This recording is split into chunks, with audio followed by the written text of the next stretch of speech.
Hola, Cristian. Hola, Iñaki, ¿cómo estás? Pues encantado de verle. Encantado de estar invitado.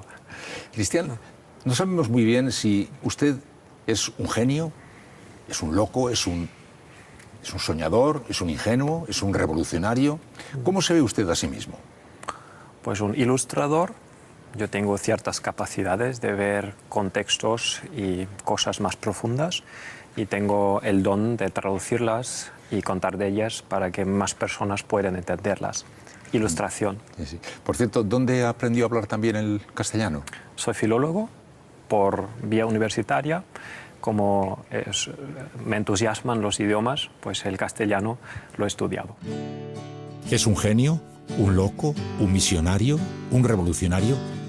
Este austríaco de 40 años, profesor en la Universidad de Viena, ha alcanzado gran notoriedad con su propuesta alternativa, la economía del bien común. Se llama Christian Felber.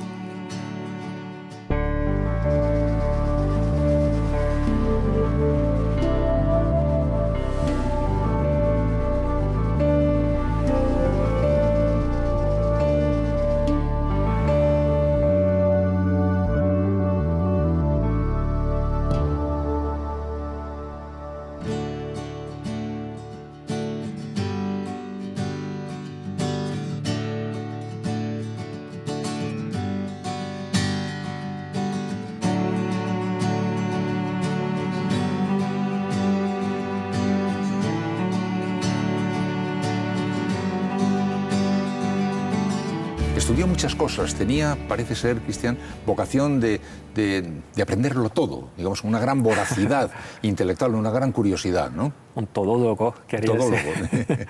No quería estudiar ciencias universales, de verdad, pero a la hora de tocar a las puertas de las universidades, ellas me contestaron, pues estás equivocado, chico. Y yo, pero entonces, ¿por qué os llamáis universidad si no se puede estudiar ciencias universales? Y se han olvidado de lo que quiere decir su nombre. En la universidad se esconde el pequeño, grande universo y se compone en latín de unum y versum y quiere decir literalmente un solo verso, un todo coherente. La todología sería la ciencia natural de las universidades, pero se han olvidado y por eso se tiene que ser uno autodidacta para hacerse todólogo. Sí, pero da también clase como profesor en la universidad en Viena. También en la Universidad de Economía, eso es muy curioso porque yo no soy economista, estudié varias cosas, desde psicología hasta filología hispánica, pero nunca economía, ni administración de empresa, ni ciencias económicas, pero siempre me entusiasmaba, me interesaba por la economía y especialmente porque está causando problemas y me gustaría contribuir a que se resuelvan los problemas. Pero el enfoque a la economía siempre ha sido holístico, ¿no? Y con este enfoque he llamado la atención de la propia Universidad de Economía de Viena y me han preguntado si no me gustaría contribuir ese enfoque holístico y dar clases, y con mucho gusto he aceptado. Bueno, Christian Felber es un hombre que está alborotando el patio internacional con una propuesta de economía del bien común, que es una propuesta alternativa, no es ni capitalista ni comunista, y es una cosa diferente y, como digo, está provocando una gran agitación. Y su libro, La economía del bien común, está, en fin, creciendo mucho en ventas, convirtiendo en bestseller también sus intervenciones, etcétera, etcétera. ¿Podría explicarnos un poco esa teoría? Porque se trata de saber si estamos ante una idea genial o ante una locura. Para empezar, economía del bien común. ¿Qué debemos entender como bien común desde su punto de vista? ¿Qué llamamos bien común? Pues mi modesta opinión personal es que el bien de todos los seres humanos, pero también de otros seres, vale igual. La definición tiene que ser democrática, porque no lo puede definir ni Dios, ni el emperador, ni la reina, ni una instancia jerárquica, sino el pueblo soberano. En toda la economía del bien común no hace falta una definición del bien común, menos en los indicadores de medir el éxito económico que releven el PIB, porque si el PIB crece, no sabemos si somos más sanos, si estamos más educados, si tenemos más o menos democracia, si hay más guerras o menos guerras.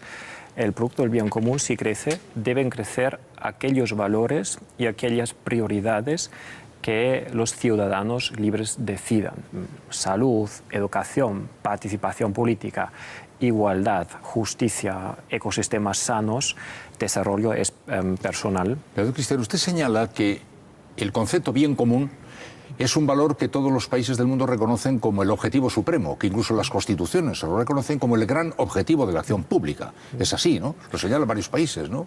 Es así, pero lo descubrí por intuición, porque observando la economía mundial tal y como está funcionando mal, pensé cuál debería ser el objetivo supremo de la economía y se me ocurrió, pues, el bien común, por supuesto, una intuición. Después empezaba a mirar las constituciones y todas dicen unánimemente que el bien común es primero el objetivo supremo del Estado democrático en general y también en especial de la economía y todas las actividades económicas. Eso no dicen todas las constituciones democráticas, pero todas aquellas constituciones democráticas que nos cuentan algo sobre el objetivo de la economía coinciden en que debe ser el bien común. Sí, digamos, en la letra de las constituciones se traza el objetivo es el bien común.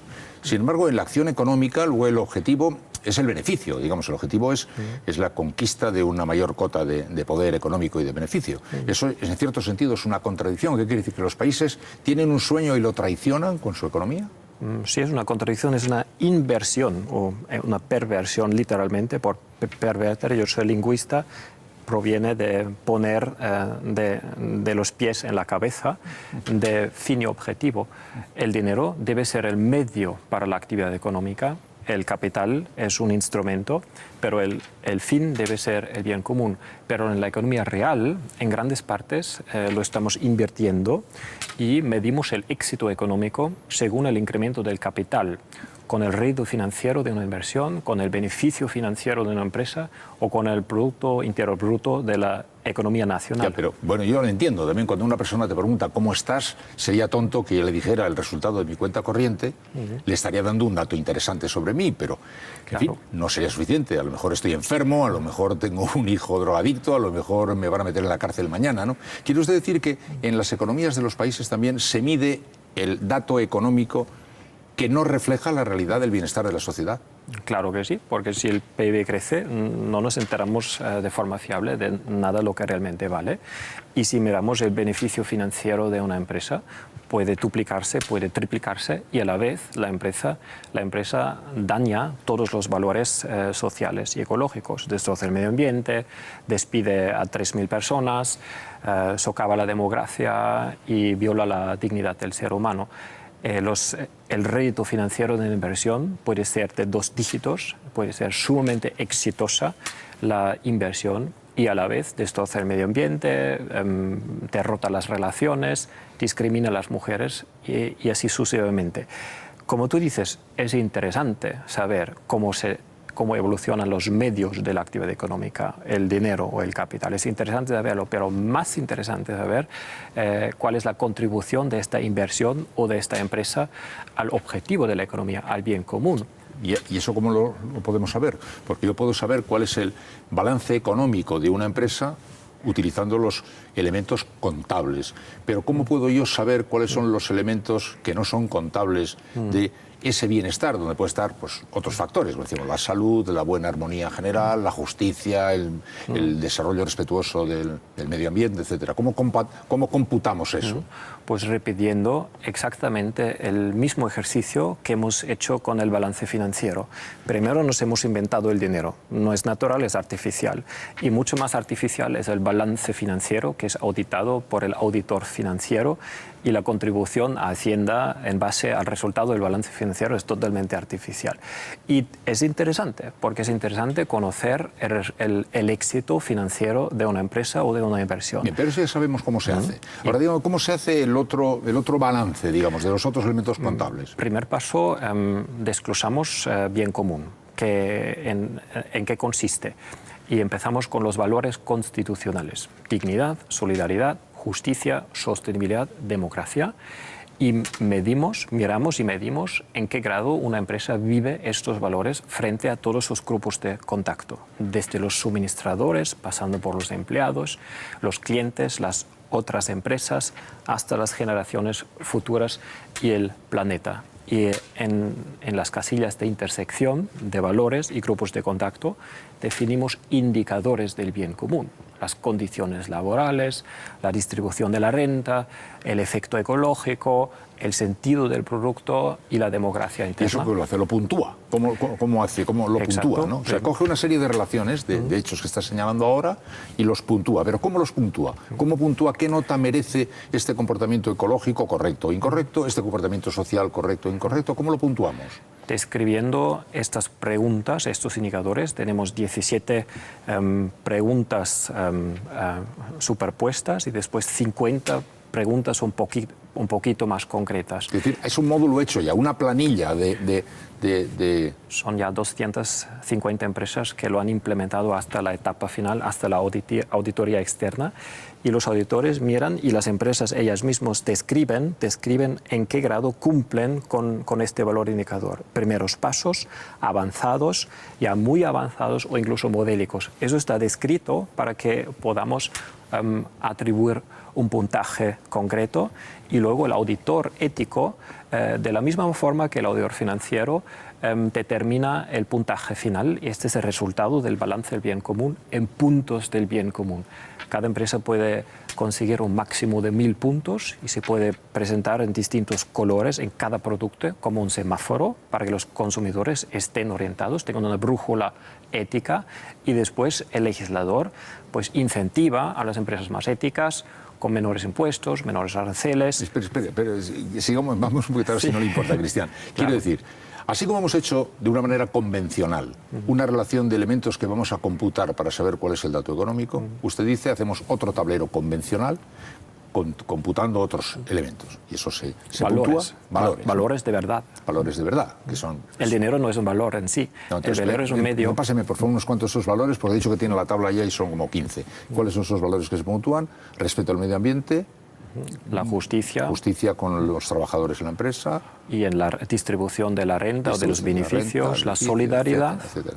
Y entonces con eso sale un tablero y una puntuación. Máximo 1000, mínimo 0. Mínimo entre 0 y como hay criterios negativos, por ejemplo, trabajo infantil Eso puntúa negativamente. Claro. O estragos medioambientales, hay también negativos, hasta 1500 puntos negativos también. Ya. Entonces, una empresa se somete a ese test y le sale una clasificación. Es una empresa que hace detergentes y sale con 745 puntos sobre un máximo de 1000. Entonces dice que eso lo visualiza el ciudadano porque cada uno de estos resultados tiene un color. La peor nota tiene un amarillo, o rosa, o verde, o lo que sea, ¿no? Así es. Y en un medio segundo el consumidor puede entender el rendimiento ético en su conjunto de la empresa que ofrece este producto. Bien. Vamos a suponer que ya tenemos todo esto distribuido, ya todos los comercios del mundo están llenos de productos coloreados con los colores que ponen de manifiesto si son, en fin, están preocupados por el bien común o no. ¿Y ahora qué le pasa al bueno y qué le pasa al malo? Pues en un primer paso, el bueno es más caro que el malo, porque el malo sigue siendo peor, quiere decir producido a costes menores, con explotación, con destrucción, y por eso a costes menores tiene un precio menor, en la primera etapa, en la etapa voluntaria. Pero así vamos a entender todos que esto no es una economía de mercado inteligente, es antiética, porque los productos más económicos van a ganar en la competencia. Tenemos que invertir esa relación. Tenemos que conseguir que los productos más éticos, los verdes, digamos, sean más económicos para los consumidores que los rojos, que los antiéticos. Y por eso tenemos que vincular el rendimiento ético, el resultado del balance no financiero, del balance del bien común, a un trato legal diferenciado en impuestos, en aranceles. Así, por ejemplo, que si yo soy una empresa que sale bien puntuada, usted propone que tenga otros impuestos, claro, menores sí, a lo mejor que otros. Si tú tienes 1000 puntos, sí, ya no pagas impuestos. Si tú tienes 0 puntos, pagas los impuestos más altos. Si tú eres la empresa más justa en el mundo, gozas del libre comercio. Cuanto menos justa eres, pues menos libre es el comercio.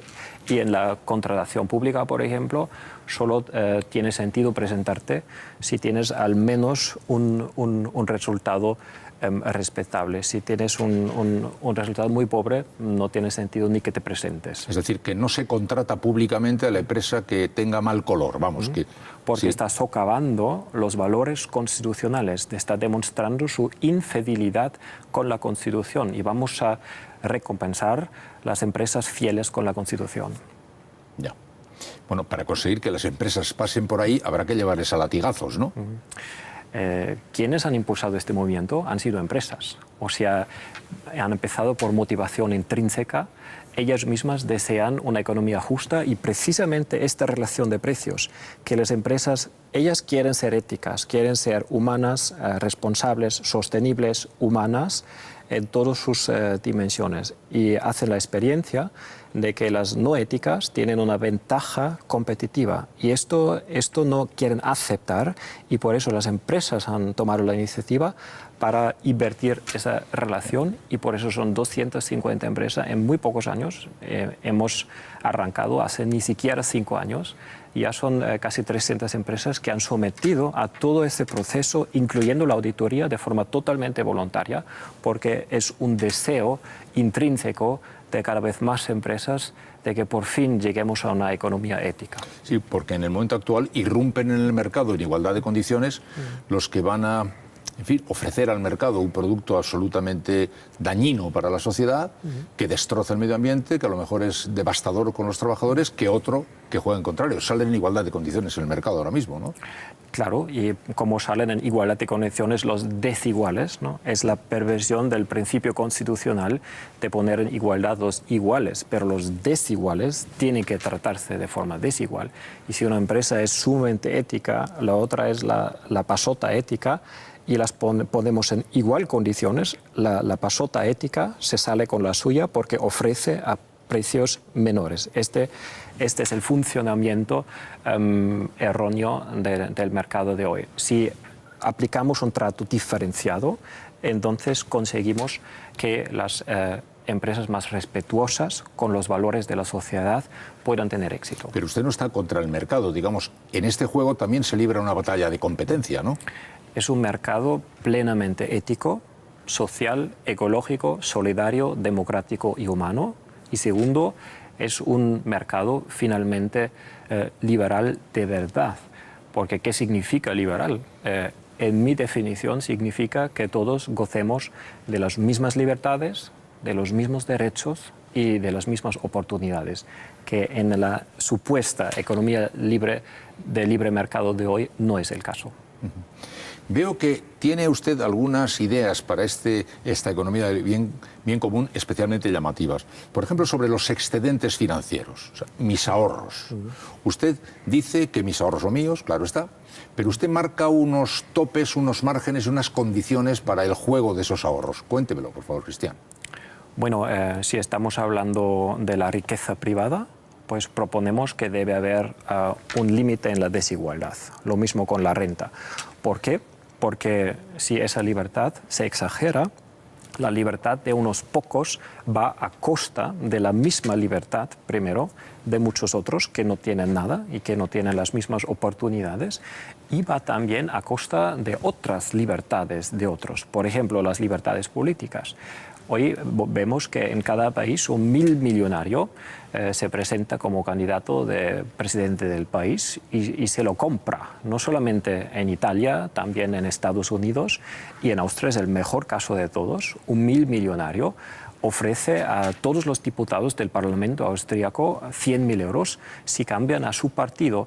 Y en nada tiene 6, que es la cifra mínima para tener un club parlamentario sin haberse presentado a ninguna elección. Y esto es un peligro para la democracia, es un peligro para la misma libertad de todos. Por eso proponemos la misma libertad para todos y por eso limitar la desigualdad para salvaguardar los mismos. Pero ¿qué hago yo entonces con los excedentes financieros? ¿Qué normativa proponen para que se maneje con justicia el excedente financiero? Pues empecemos con la renta, pues se hace una ley. Los ingresos mínimos son tales, el salario mínimo legal, lo hemos conseguido en muchos países miembros de la Unión Europea, y los ingresos máximos son X veces los salarios mínimos. Propone un salario máximo. Por ejemplo. Así sí. como hay un salario mínimo, un salario máximo. Claro que sí.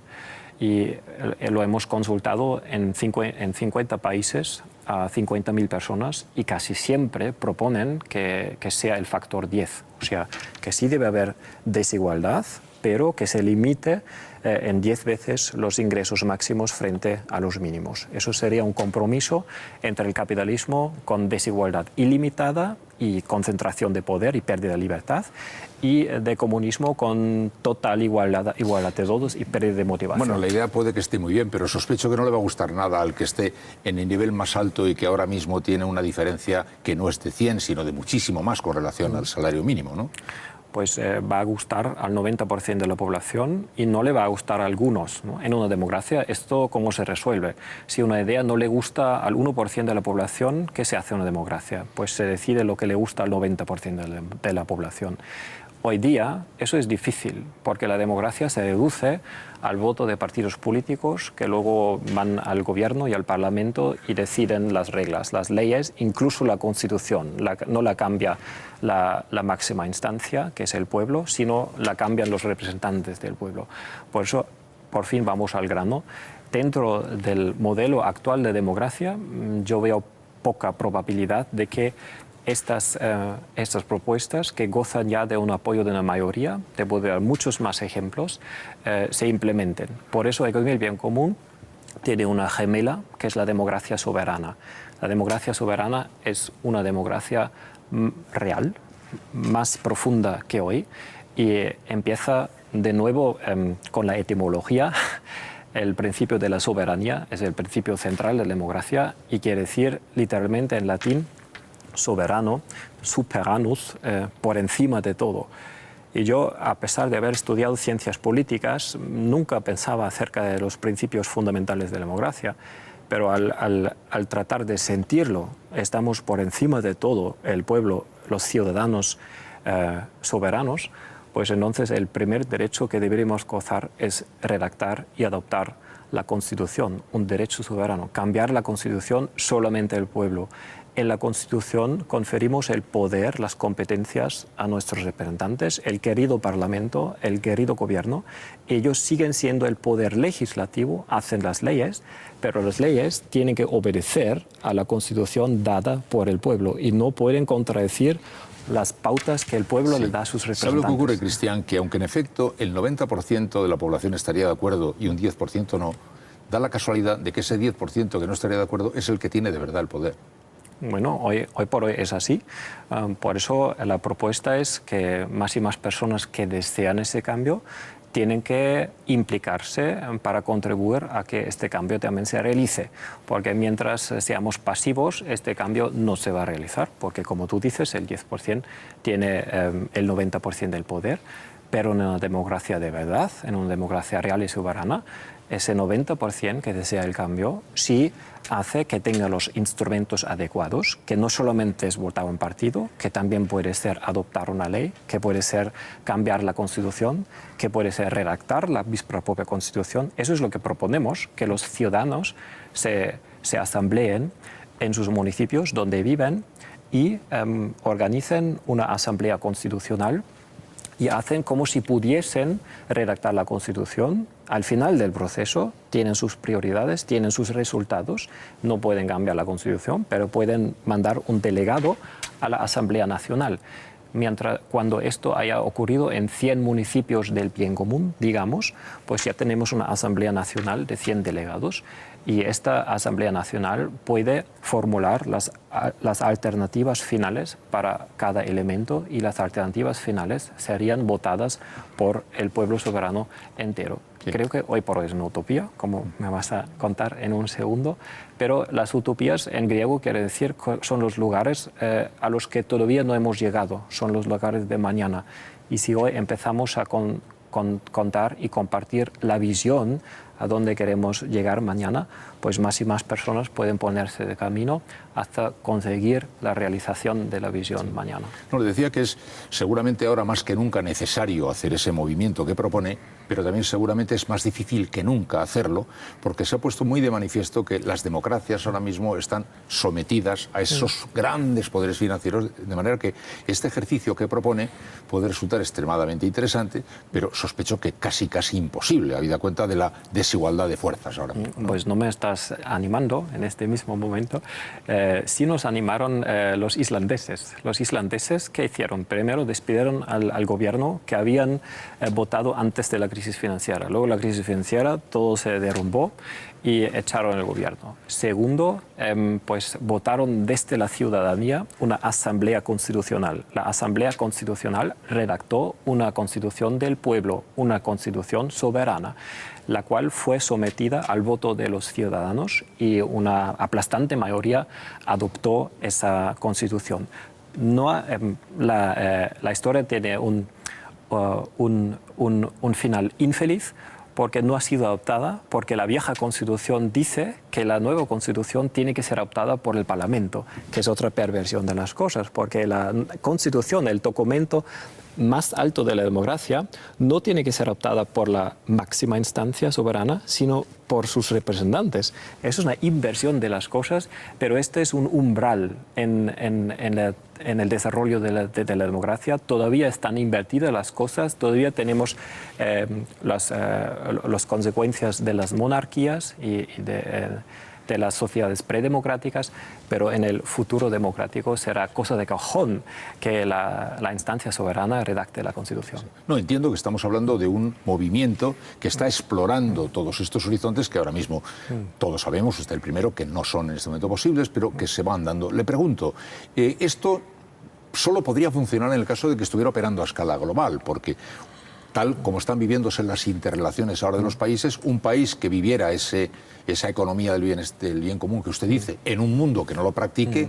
sería un país que sería como un náufrago en el océano, ¿no? Permíteme 3 preguntas.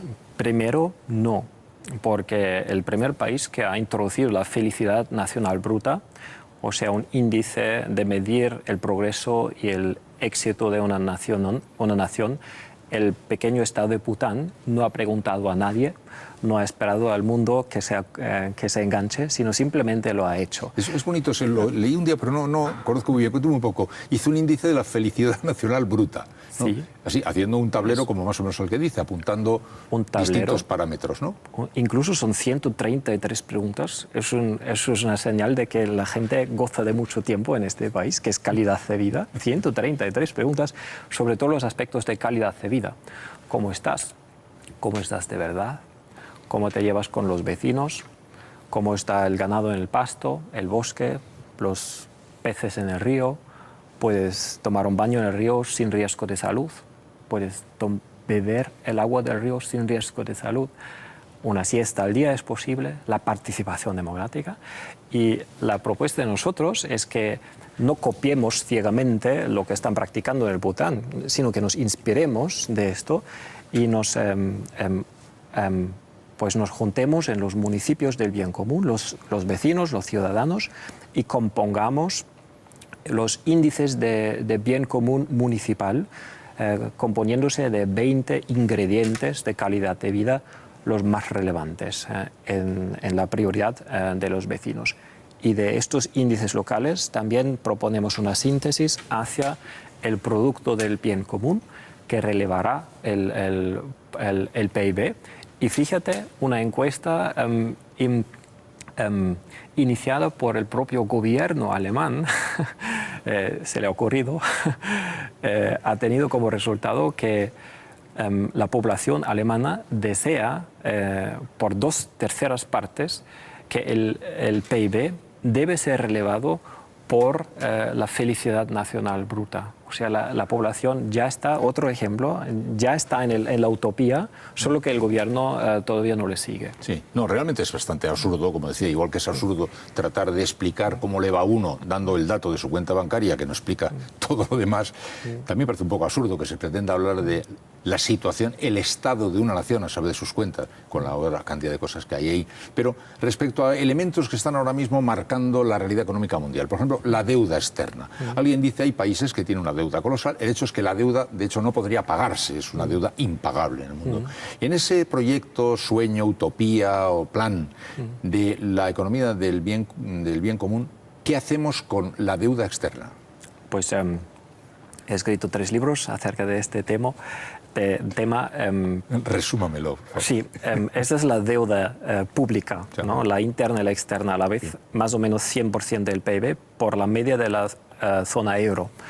Y esta columna es la riqueza particular en la media en la zona euro, 5 veces mayor, ¿no? O sea, lo que podremos hacer en un primer paso, tomar un 10% de la riqueza privada para reducir la deuda pública a la mitad, ¿no? Entonces estamos conforme con el Tratado de Maastricht y los tratados de Europa. En un primer paso, el 10% creo que vale la pena sacrificar para reducir la deuda a la mitad, y ese restante 50% lo podemos transformar en un crédito sin interés del Banco Central democratizado, porque el Banco Central sí puede conceder un crédito del 50% del PIB a los Estados miembros de la zona euro, y entonces Alemania se ahorraría los intereses a la deuda pública que ascienden anualmente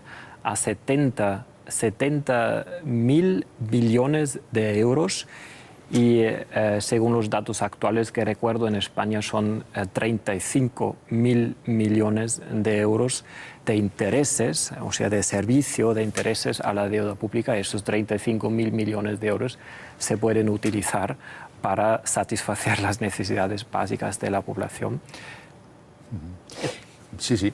En el libro de la economía del bien común hay, en la parte final, una relación de preguntas que sospecho que son las preguntas que más a menudo le formula la gente cuando va a sus conferencias, sus actos, etc. Y una de ellas que me parece bastante pertinente es la que alude a la libertad, diciendo, usted hace una propuesta que es de tipo, es una imposición, digamos, es una especie de asalto a la libertad individual, a la libertad de la gente, las sociedades, marcando unas normas que, digamos, tendrían un carácter, en fin, que no permitiera mucho su libertad. Es una acusación que parece, o una pregunta que se le hace muy a menudo. Me gustaría saber cuál es la respuesta a esa pregunta. Pues primero recomiendo que todos debemos espabilarnos.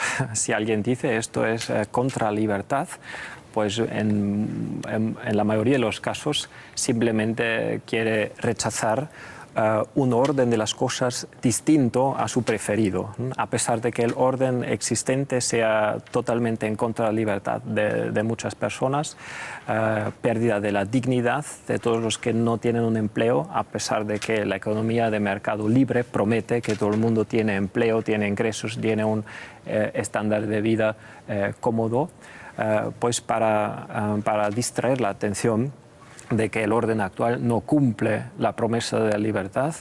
El orden alternativo, que sí lo cumpliría, se dice, pues es en contra de la libertad. Segundo, pues veremos más de cerca, ¿no? ¿Cuál es la propuesta? La propuesta, en vez de desigualdad ilimitada, en vez de una concentración de riqueza, tanto de renta como de patrimonio, como de tamaño de empresas, pues desigualdad limitada en la renta, en el patrimonio y en las empresas. ¿Cuál de las dos te parece más libre? Yo claramente, a mí me parece más libre donde las libertades están limitadas. Eso tiene validez para todas las libertades, ¿no? Yo no puedo hacer el amor contigo sin que tú digas que sí, por ejemplo. Yo no puedo correr a 200 kilómetros por el centro de Madrid, por ejemplo, aunque yo diga, esta es mi libertad automovilística y el Estado no me va a limitar esa libertad. El hecho de que el Estado me limite esta libertad no dice que esta no sea una sociedad libre. A la inversa, salvaguardamos las mismas libertades de todos. Si tú tienes autodeterminación sobre tu sexualidad y la integridad de tu cuerpo, esto no es un Estado antiliberal, sino te da el mismo derecho de autodeterminación a ti como a mí. Yo te puedo preguntar, pero no te lo puedo imponer. Y lo mismo con el único ámbito en la convivencia donde no estamos limitando la libertad, que es la concentración de la renta, que es la concentración del patrimonio y que es el tamaño de las empresas. Veo que una de las dificultades fundamentales del desarrollo de esta acción, que ya sabe Cristian, usted no para de decirlo, que es un proceso largo, es de tipo mental, porque si los países proclaman en sus constituciones que quieren el bien común, pero luego se lanzan a la conquista de la rentabilidad económica, eso le pasa también a los seres humanos, que decimos que queremos el bien común, porque queda muy elegante decirlo, pero que en el fondo de nuestro corazón lo que estamos buscando es la conquista de nuestro interés más absoluto personal. Por tanto, la modificación que propone no es solo, a mi juicio, de estructuras, sino de mentalidades, ¿no? Sí, pero es una interrelación, una interacción mutua. Las mentalidades son formadas por las estructuras y mientras las estructuras recompensen el egoísmo, la avidez o el crecimiento ilimitado, entonces las mentalidades se forman de esta forma. Si las reglas fomentaran el compartir, la mesura, la modestia y la sostenibilidad, entonces las mentalidades también se formarían según estos valores. Sí, es curioso que estos valores sí son, en general, universalmente considerados como positivos. Digamos, la generosidad parece una virtud en todo el mundo. La solidaridad parece una virtud en todo el mundo. La honestidad es una virtud en todo el mundo. Y, sin embargo, luego parece que todo el mundo, a la hora de la acción, parece no considerar que eso es posible de aplicar, ¿no? Yo creo que el punto es que la ley no recompensa la honestidad y la generosidad y la solidaridad, sino que la empresa solidaria y honesta, transparente y generosa, pues tiene una desventaja competitiva. El fondo buitre, ¿no? ¿Por qué existe el fondo buitre? Primero, porque es legal, podríamos decir, los fondos buitres no pueden existir. Y segundo, porque el fondo buitre tiene un éxito mayor que el fondo solidario. El fondo solidario se conforma con una cuota de insolvencia del 50%. El buitre dice yo quiero el 100% y el buitre pues tiene un beneficio del doble que el fondo solidario. Y por eso las reglas, en vez de recompensar la avidez, la avaricia, deberían recompensar los valores universales desde siempre que están en las constituciones. Yo creo que es una cuestión de diseñar las reglas de juego. Ya. Por eso dice Cristian que es una idea, lo de la economía de bien común, pero es también un movimiento. No solo porque se está haciendo al andar, sino porque está haciendo una predicación que está consiguiendo cada día un número mayor de adheridos. Ha hablado de empresas adheridas. ¿Cuántas empresas ha dicho que hay adheridas ahora a su proyecto? Casi estamos rozando 2.000 después de 5 años. Adheridas. ¿Y a qué se comprometen esas empresas adheridas? ¿Qué están haciendo al adherirse? Las adheridas confirman que apoyan la iniciativa y el modelo. Y luego las que implementan el balance del bien común son casi 300 y se someten al proceso del que hemos hablado antes. ¿Y son empresas pequeñas o algunas empresas importantes? Desde la unipersonal hasta, de momento, son medianas, con varios miles de empleados, en su mayoría empresas privadas, también algunas primeras públicas, universidades empiezan, o grandes hospitales empiezan a realizarlo. Y las más grandes, de momento no tenemos ninguna empresa que cotiza en bolsa. También tenemos que decir que las empresas que cotizan en bolsa nos parecen demasiado grandes y demasiado poderosas como para poder servir al bien común. Por eso es el mayor reto de que una empresa que cotiza en bolsa implemente el balance de bien común y aún así tenemos un proyecto de investigación por 2 universidades alemanas, fomentado por el Ministerio de Educación e Investigación, y participan 3 empresas alemanas que cotizan en la Bolsa de Frankfurt en ese proyecto. También hay municipios. Sé que en España recientemente uno de esos municipios, digamos, ya oficialmente ha suscrito este acuerdo. No sé exactamente a qué se compromete al hacerlo, pero hay varios municipios en España, creo que hay 3 o 4 que ya se han apuntado, digamos, a lo que sea que se apunte, vamos. En 3 se ha tomado la decisión en el Concejo Municipal, son Miranda de Azán, cerca de Salamanca. Pequeños pueblos.